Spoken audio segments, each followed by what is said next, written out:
Tamati in Swahili, to finish, to bring to completion, both on the inside and on the outside. Kutamatisha.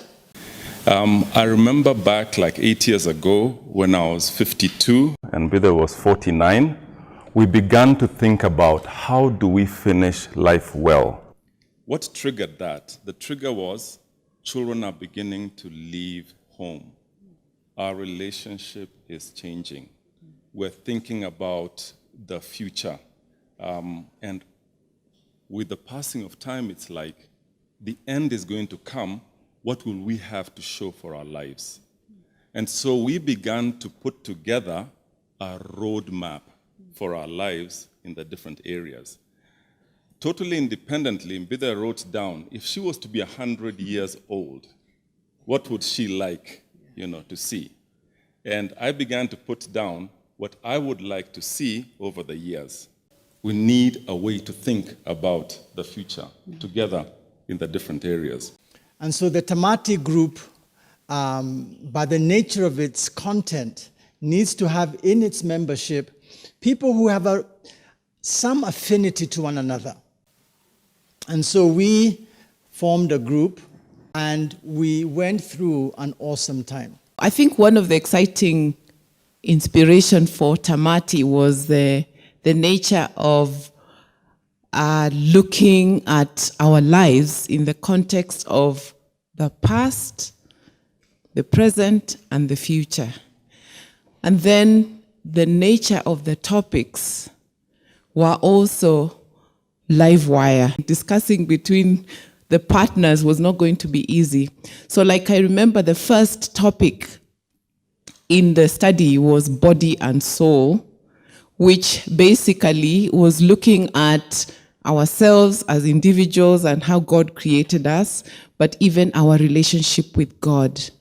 There were topics like looking at our marriage and seeing how that has gone and bringing up real issues. And one of the attractions, at least for Nick and I, was that we were actually at a transition stage in terms of inheritance issues, succession issues, things like where are you going to be buried? What about adult children, how we handle them? And so this really forced us to now look at both the good side of ourselves and the ugly side. And that was really, really hard, but it was really good. So when we would come to the meetings, there was, in a sense, nothing to hide. We were laid bare, and it was really good. It was almost like the baggage that you carry, and you think you have to be a proper wife, and in public now, it's like, yeah.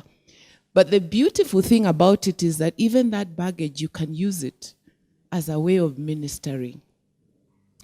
The other highlight for me was when we talked about children. There's a topic there about sons and daughters. I thought we were the epitome of raising children well.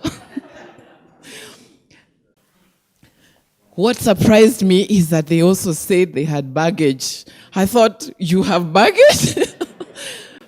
But it was really educating that even as you think you've brought them up in the fear of God, you've shared, they had baggage, But it ended up bringing our children together, acknowledging that we are not perfect, but also saying that we were learning and we want to be corrected. And hopefully that also passes on that for them in the future. And then the last thing I want to say is there's a topic in the book called closing shop. I mean, that one was not easy because it's like, you mean now my life is coming to an end? But it really did force us to think about, there will come a time when it's all gone. But it was so interesting that some of these topics, we actually laughed and said, there's nothing to fear. So Tamati has really brought a different sense to ending well, that, God gives us life, and when it comes to an end, you face it. And it's been a real privilege. Thank you.